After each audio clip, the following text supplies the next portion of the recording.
Hello, dear students and respected viewers. Myself, Deepak Kumar Thakur, Guest Assistant Professor, Kamla Rai College, Gopalganj, affiliated with Jayaprakash विश्वविद्यालय छपरा। प्रिय विद्यार्थियों, इसके पहले हमने भक्ति आंदोलन के उत्पत्ति और उसके प्रारंभिक विकास के से संबंधित प्रकरण पे चर्चा किया था। इस लेक्चर में हम लोग भक्ति आंदोलन के विकास का कारण, भक्ति आंदोलन का जो विकास हुआ उसके कारण, उसके उद्देश्य और उसकी विशेषताओं को देखेंगे। जैसा कि हम देख रहे हैं कि भक्ति आंदोलन का जो स्वरूप है वह व्यक्ति और ईश्वर के मध्य एक सामंजस्य पैदा करता है, और इसी जो इसका स्वरूप है, जिसमें हम 3 मार्गों की चर्चा पिछले लेक्चर में कर चुके हैं। अब हम लोग उसके कारणों को देखते हैं। तो हम कारणों को सरलीकरण करते हुए धार्मिक, आर्थिक, सामाजिक, राजनीतिक, बाह्य आक्रमण इत्यादि कारणों को एक एक करके हम लोग देखेंगे। तो आइए सर्वप्रथम हम देखते हैं धार्मिक कारण। जो अगर हम भक्ति आंदोलन को एक मध्यकाल में न बांध के अगर हम पूरा परिदृश्य में देखें, जो 7वीं शताब्दी से लेकर और 16वीं शताब्दी के मध्य में जो भक्ति आंदोलन का विकास हुआ, तो जो धार्मिक कारण है इसमें हम देखते हैं कि भक्ति आंदोलन का एक प्रमुख कारण था हिंदू धर्म में आई विकृतियाँ। हिंदू, बौद्ध, जैन जो भारतीय सनातन परंपरा में प्रचलित धर्म थे और अन्य मतांतर, पद, संप्रदाय जो थे, वे मनुष्य के जीवन को सरलीकृत नहीं कर रहे थे, सरल उपागम नहीं दे पा रहे थे। मनुष्य याज्ञिक कर्मकांड, कठिन पूजा पद्धति, व्रत इत्यादि से त्रस्त थी, और इस समय अगर उसे कोई एक सरल उपाय मिले जो उसको उसके आराध्य देव से बहुत आसानी से जोड़ दे, तो वह उस तरह की पूजा पद्धति, उपासना पद्धति और भक्ति का या ईश्वर और जो भक्त है, मानव है, उसके मध्य जो एक तारतम्य पैदा कर दे, उस तरह के रुझानों के प्रति किस जनता का प्रवाह निश्चित था। तो हम देखते हैं कि जो धार्मिक रूप से जो हिंदू धर्म में कुरीतियाँ आ गई थी और जनता इसे त्रस्त होकर एक सरल उपागम को अपनाती है और भक्ति आंदोलन प्रस्फुटित हो जाता है। एक अन्य कारण अगर हम देखें तो उसमें हम देखते हैं कि जो शासक वर्ग है वह इस्लाम से, मध्यकाल में अगर हम देखते हैं, अगर हम पूर्व मध्यकाल में देखें तो सामंती एक परंपरा चल ही आ गई जो राजतंत्र में, और इसके कारण राजा कई उपाधि जैसे परम भट्टारा, परमेश्वर, महाधीराज, अधिराज इत्यादि उपाधि धारण करने लगता है। इससे ये पता चलता है कि समाज में कई वर्ग हो गए जो जनता से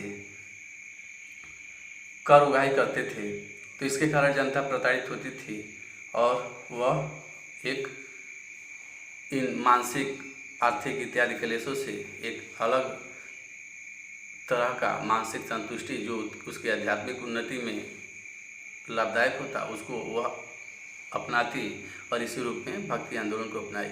लेकिन जब मध्यकाल में देखते हैं तो मध्यकालीन परिदृश्य में एक जो नया शासक वर्ग है, इस्लाम का उदय होता है। वह अपने खास वर्गों के लिए कुछ रियायतें देता है और मंदिरों इत्यादि को तोड़ता है, जिससे जनमानस में भारी विक्षोभ उत्पन्न देखने को मिलता है।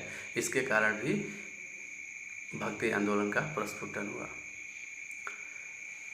जब दूसरा कारण देखते हैं जो राजनीतिक कारण है, तो हमें यह मिलता है कि जनता पे एक निरंकुश शासन तंत्र था जो जन भलाई का कार्य नहीं कर रहा था।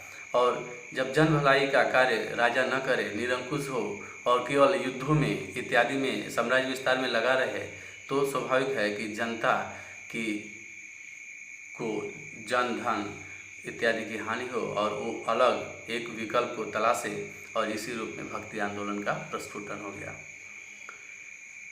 जब आर्थिक कारणों को हम देखते हैं तो पाते हैं कि कहीं न कहीं आर्थिक कारण भी भक्ति आंदोलन के विकास के पीछे निहितार्थ थे, क्योंकि अगर जनता पे अत्यधिक करों का बोझ था, अकाल था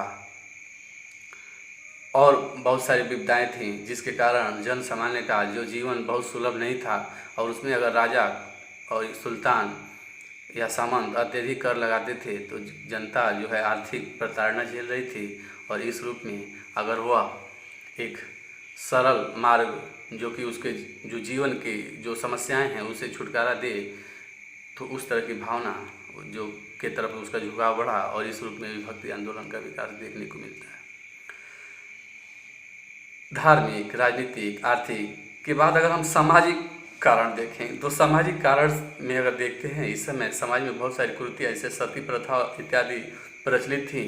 इसके कारण महिलाओं की स्थिति निम्न थी, और जो स्त्री पुरुष का अनुपात हम प्रत्येक युग में देखते हैं बराबर है, लेकिन इनको कहीं कुछ स्थान नहीं था। हालांकि भक्ति आंदोलन में महिलाओं का बहुत ही ज़्यादा विकास नहीं हुआ, लेकिन फिर भी हम देखते हैं कि महिलाओं की जो अभिव्यक्ति की आज़ादी थी कहीं न कहीं स्वतंत्र हुई, जिसमें मीरा, गंगाबाई और इत्यादि जो राजस्थान की महिलाएं देखने को मिलती हैं।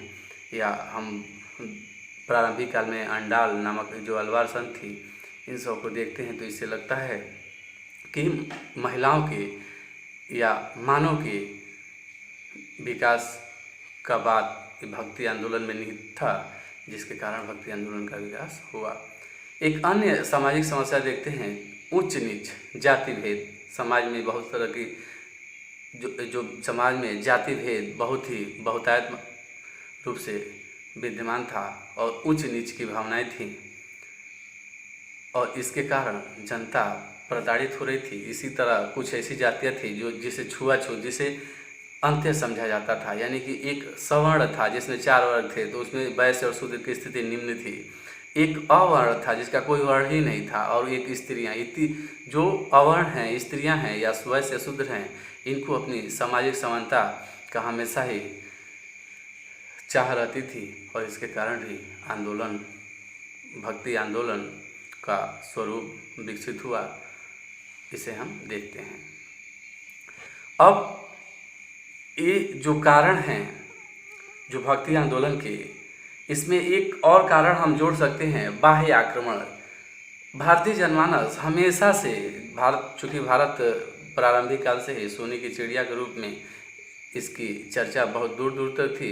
इसके कारण विदेशी हमेशा आक्रमण करते थे, और आक्रमण के कारण जनता भय और विध्वंस के डर से हमेशा ग्रसित रही होगी, और भक्ति आंदोलन एक ऐसे विकल्प का तलाश की होगी जिससे इसका आत्मविश्वास, आत्मस्वाभिमान, आत्मगौरव इत्यादि की भावना का विकास हो। फिर कुछ इतिहासकार जैसे बेबर है, वो कहता है कि ईसाई धर्म के संपर्क के कारण, या ईसाई धर्म के कुछ प्रभाव के कारण, या ईसाई धर्म से कुछ सीख लेकर ही भारत में भक्ति आंदोलन का विकास हुआ। ये बहुत ही मान्य मत नहीं है, और इसमें ज़्यादातर भ्रांतियाँ ही हैं। फिर एक अन्य कारण हम जो डॉक्टर ताराचंद, खलीक अहमद निजामी, डॉक्टर कुरैशी इत्यादि विद्वानों ने समर्थन किया है कि इस्लाम के संपर्क से भारत में भक्ति आंदोलन का विकास हुआ मध्यकाल में। लेकिन हम जो उत्पत्ति देख रहे हैं तो भारत की जो एक सनातन परंपरा चली आ रही है, जो भारतीय परंपरा चली आ रही है, उसमें भक्ति का विकास जीवन के प्रारंभिक काल से ही हमें देखने को मिलता है। फिर भी इससे इनकार नहीं किया सकता कि भक्ति का विकास इस्लाम के कट्टरता और इस्लाम का एक जो प्रेम और जो त्याग की भावना सूफी संत लाए, इससे भी कहीं न कहीं प्रभावित हुई होगी, और भक्ति का विकास हुआ होगा। फिर अब हम देखते हैं कि भक्ति आंदोलन के कारणों के बाद उसके उद्देश्य क्या थे। भक्ति आंदोलन के दो उद्देश्य देखे जा सकते हैं। एक कि हिंदू धर्म में जो कुरीति आ गई थी उसको दूर करना और हिंदू धर्म के समाजों में एक समानता का भाव पैदा करना, एक उद्देश्य भक्ति आंदोलन का हो सकता है। एक दूसरा उद्देश्य हम अगर देखें तो वह था कि विभिन्न संप्रदायों, मतों, पंथों के बीच आपसी समन्वय के माध्यम से एक ईश्वर और भक्त के बीच का जो रास्ता है उसे आसान किया गया होगा और इससे भक्ति आंदोलन का विकास हुआ होगा। फिर एक धर्म का ही पक्ष है जो दूसरे कारण में है, जो दूसरे उद्देश्य में है, वह था इस्लाम और जो हिंदू धर्म था उसके मध्य समन्वय स्थापित करना भी एक कारण रहा होगा। इस प्रकार हम भक्ति आंदोलन के दो उद्देश्य देखते हैं। एक कि हिंदू धर्म के कुरीतियों और समाज में आई विषमताओं को ठीक करना और दूसरा विभिन्न मतों, पथों, धर्मों, मजहबों में समन्वय स्थापित करना, जिसमें प्रमुखता से इस्लाम और हिंदू धर्म के बीच समन्वय को हम देखते हैं। अब हम जो भक्ति आंदोलन है उसकी विशेषताओं को देखें, फीचर्स को देखें। अब तक हमने देखा कॉजेस, फिर एंड्स यानी उद्देश्य, और अब हम उसकी विशेषताओं को देखें। तो विशेषताओं में ये जो भक्ति आंदोलन का जो विशेषता है वह है कि एक ईश्वर की सत्ता में विश्वास। सभी ये भक्ति आंदोलन के जितने संत हुए उनका मानना था कि ईश्वर जो है एक है, वह किसी धर्म और मजहब में हो उसकी पूजा आराधना सरल ढंग से किया जाए और उसकी प्राप्ति किया जाए। फिर जो दूसरी विशेषता है वह है कि भगवान और भक्त के बीच प्रेम और त्याग या समर्पण का भाव भक्ति आंदोलन की का दूसरा फीचर्स था।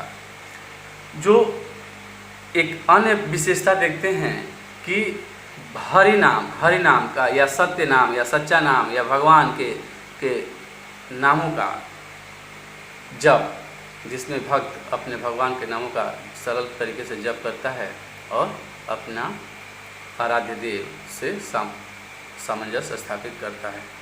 एक दूसरा फीचर्स देखें कि भक्ति आंदोलन के संत ये मानते थे कि गृहस्थ जीवन में रह के अपने सारे कर्मों को संपादित करते हुए भी हम भगवान की भक्ति कर सकते हैं। जैसे कबीर, रैदास इत्यादि जो भक्ति परंपरा के संत हुए, उन्होंने अपने जीवन में लाने का प्रयत्न किया। जो भक्ति आंदोलन की जो दूसरी विशेषता अगर देखते हैं तो वह है कि मानववादी भावना का विकास, यानी कि व्यक्ति की सम्मान, उसके अधिकार इत्यादि की बात हम इसमें देखते हैं। और इसमें ये भी देखते हैं कि अंधविश्वास, लालच इत्यादि को इसमें त्यागने का एक विशेषता था कि व्यक्ति अपने अंधविश्वास, अपने लालच, अपने जो रूढ़िवादी रीति रिवाज या परंपराएं हैं उनको त्यागे और भगवत भक्ति में लीन हो जाए। जब हम एक दूसरी विशेषता इसका देखते हैं, इसमें मूर्ति पूजा का विरोध किया गया, जैसा कि कुछ संतों ने बताया। हालांकि भक्ति आंदोलन कई संप्रदायों में बता था, तो जिसमें सगुण और निर्गुण दोनों थे, और सगुण में राम पंथ और जो कृष्ण पंथ थे वो मूर्ति पूजा का में भी विश्वास रखते थे। लेकिन कुछ संत मूर्ति पूजा का खंडन भी करते हैं। इसमें भक्ति आंदोलन की एक अन्य विशेषता है कि खुला दिमाग रख के और प्रत्येक किसी भी धर्म को मानते हुए भी हम अन्य धर्मों के साथ एक सामंजस्य का भाव पैदा कर सकते हैं और अपने भगवत भक्ति में आगे बढ़ सकते हैं। एक अन्य विशेषता थी कि जाति व्यवस्था पे प्रहार किया गया और किसी को भी ऊंच और नीच नहीं माना गया, सबको समानता का दर्जा दिया गया। इसमें स्त्री समानता और कोई किसी वंश, मजहब, क्षेत्र जाति, धर्म इत्यादि के आधार पर किसी को ऊंचा नीचा नहीं देखने का प्रयास किया गया। फिर इसमें एक और विशेषता देखते हैं कि गुरु की महत्ता पे बल दिया गया है और गुरु के माध्यम से अपने इष्ट देव तक पहुंचने की एक कल्पना की गई है। फिर हम देखते हैं कि भक्ति आंदोलन की विशेषता है कि स्थानीय भाषा का प्रयोग हुआ और जिसके कारण जन सामान्य को धर्म जो भक्ति के भाव थे वो बताए गए कि कैसे सामान्य और सरल रूप से ही जनता जो व्यक्ति है वो अपने भगवान से जुड़ सकता है। इसके कारण स्थानीय साहित्य का भी विकास हमें देखने को मिलता है। फिर हम अगर प्रभावों की चर्चा करें, भक्ति आंदोलन के अगर प्रभाव का चर्चा अगर हम करते हैं तो ये देखते हैं कि राजनीतिक प्रभाव, अगर इसको भी सरलीकृत करके राजनीतिक, धार्मिक, नैतिक इस तरह देखते हैं तो राजनीतिक प्रभाव में हम देखते हैं कि बहुत से शासक उदार नीति को अपनाए। जो उसका सामाजिक प्रभाव था, ऊंच नीच की भावना कम हुई, सबको समान दृष्टि से देखा जाने लगा। व्यक्ति कठिन परिश्रम और त्याग के माध्यम से अपनी रोजी रोटी कमाता और इस देश से जुड़ने का प्रयास करता। जो नैतिक मूल्य हैं, मानवीय मूल्य हैं, दया, दान, धर्म इत्यादि की भावनाओं का संप्रेषण हुआ। सामाजिक सेवा यानी कि जरूरतमंदों, गरीबों की सेवा इत्यादि पे बल दिया जाने लगा और बहुत सारे बुराइयों पे को त्यागने की बात कही जाने लगी। इसमें जो एक बात देखते हैं कि जो धार्मिक प्रभाव पड़ा कि सभी ग्रंथ में, जैसे सभी धर्म के लोग एक दूसरे से कोऑपरेट करने लगे, सहयोग की भावना रखने लगे। इसका हमें सबसे अच्छा उदाहरण गुरु ग्रंथ साहब में विभिन्न प्रकार के संतों की वाणियों का संग्रह देखते हैं। तो ये धार्मिक सौहार्द और सहिष्णुता का भाव हमें दिखाता है। फिर अगर सामाजिक प्रभाव इसका देखा जाए भारत पे, मध्यकालीन भारत पे, तो सती प्रथा इत्यादि को समाप्त किया गया। महिलाओं की कुछ स्थिति थोड़ी सुधरी, हालांकि उतनी नहीं सुधरी, लेकिन फिर भी उसमें कुछ सुधार देखने को मिलता है। जाति पात का भावना खत्म हुआ, आडंबरों से लोग का मोह भंग हुआ और एक सुधारात्मक, एक सबके अंदर एक समन्वय, वर्ग समन्वय की भाव विकसित हुआ और लोग आपसी प्रेम, सामंजस्य, भाईचारे से रहने का प्रयत्न करने लगे होंगे। इस प्रकार हम देखते हैं कि स्थानीय भाषाओं का विकास भी इसमें हमें देखने को मिलता है। इससे साहित्य समृद्ध हुई होगी। तो इन विभिन्न पहलुओं को देखते हुए हम कारण, उद्देश्य और प्रभाव की चर्चा किए। अब हम आगे की कक्षा में संत परंपराओं, जो कि शंकराचार्य से शुरू करके अलवार और नयनार संत की हम लोग चर्चा किए थे, वहीं से उठा के शंकराचार्य, रामानुजाचार्य, मध्वाचार्य और रामानंद, कबीर, नानक इत्यादि संतों के विषय में थोड़ा थोड़ा चर्चा करेंगे। लेकिन जो हमारे विषय के सिलेबस के अकॉर्डिंग कबीर, नानक और नाथ संप्रदाय के विषय में कुछ चर्चा करेंगे। और इसी के साथ हमारा प्रकरण पूरा होता है। जय हिंद, जय भारत, धन्यवाद।